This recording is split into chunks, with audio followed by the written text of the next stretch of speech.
Olá, tudo bom? Como vai, meu querido e minha querida?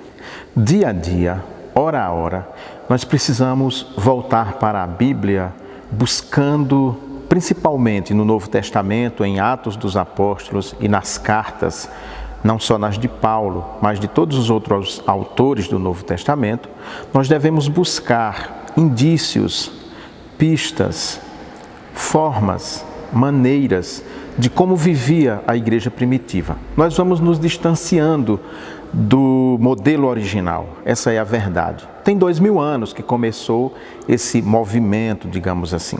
E durante 2000 anos, a igreja, aqui e acolá, toma caminhos que são às vezes diferentes daqueles caminhos originários, pensados pelo próprio Senhor Jesus e pelo grupo apostólico que se encarrega de organizar a igreja como nós conhecemos, em comunidades, em comunhão fraterna. Então, onde nós vamos sempre buscar as pistas desse modelo, desse arquétipo de igreja? Nas palavras, nas linhas do Novo Testamento. Isso é fundamental.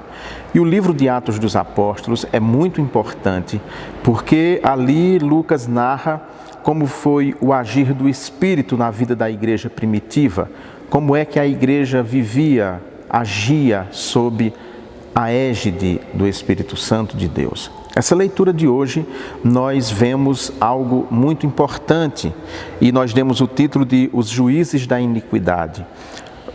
Pedro e João foram presos depois da cura daquele paralítico na porta do templo, passam a noite na prisão e depois tem um diálogo, uma conversa com aqueles que os aprisionaram. Hoje Pedro começa a fazer essa defesa, digamos assim.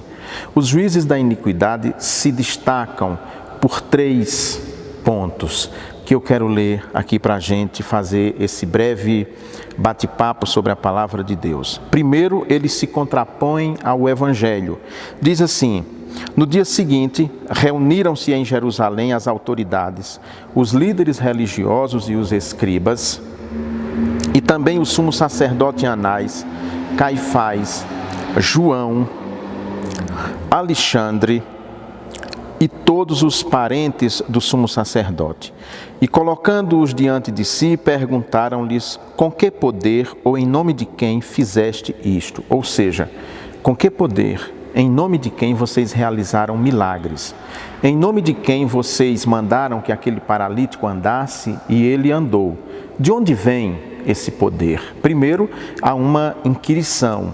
Então, os juízes da iniquidade, eles querem buscar uma maneira de desqualificar o Evangelho, de desqualificar a missão da igreja que age em nome de Jesus Cristo, que age em nome do poder de Deus. Esse é um ponto sempre comum nos juízes da iniquidade. Um outro ponto importante é que esses homens e mulheres se opõem ao Evangelho, se opõem ao verdadeiro bem. Vejamos.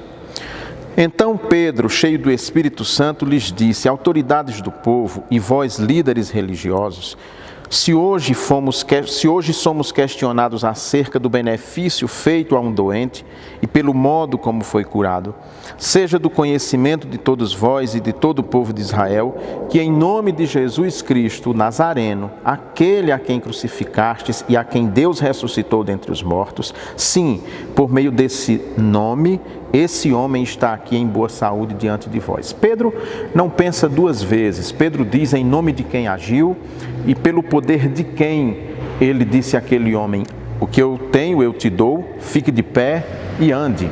E ele diz claramente que foi em nome de Jesus e lembra aquelas autoridades que é o mesmo Jesus que eles condenaram à morte. Ou seja, Pedro não esconde a verdade. Pedro não fica em cima do muro. Pedro é sim, sim, não, não. Vocês querem saber? Então eu vou dizer, é em nome de Jesus. E aí ele enfatiza, o mesmo Jesus que vocês condenaram à morte.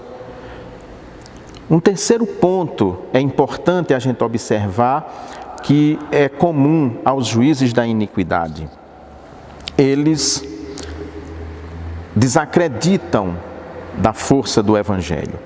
Este Jesus é a pedra rejeitada por vós, os construtores, a qual foi colocada como pedra angular.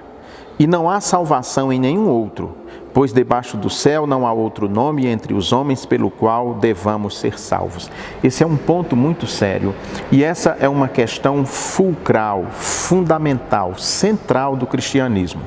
O cristianismo, evidentemente, é cristocêntrico, ou seja, tem em Jesus Cristo o seu centro, o seu fulcro. E aqui Pedro é muito claro, não existe um outro nome em quem nós encontramos salvação, senão o nome de Jesus, a pedra angular, rejeitada por vocês. Não há outro nome que salve. É isso que diz a Sagrada Escritura. A menos que eu não creia na Bíblia, a menos que eu não tome a Bíblia como palavra de Deus, essa é uma verdade irrefutável e não há outra, de maneira que não há outro acesso a Deus, que não há outro acesso à salvação, a não ser por meio de Jesus. E isso os juízes da iniquidade não querem. Eles inventam outros nomes, inventam entidades, inventam sacrifícios e uma série de outros penduricalhos, digamos assim, para tirar a centralidade de Jesus no plano da salvação. Mas não é isso o que diz esse texto dos Atos dos Apóstolos. Que pensemos nesse texto, que meditemos nesse texto e que amanhã você possa participar do nosso culto aqui na Igreja Presbiteriana Maranata, ou pessoalmente, os que estão disponibilizados para isso, mas se não, eu peço que vocês acompanhem pelo Facebook, pela internet e desde já curtam esse vídeo, comentem e compartilhem para que o nosso culto amanhã possa alcançar o mundo inteiro e, em alcançando o mundo inteiro, o nome de Jesus seja anunciado e glorificado. Eu aguardo você.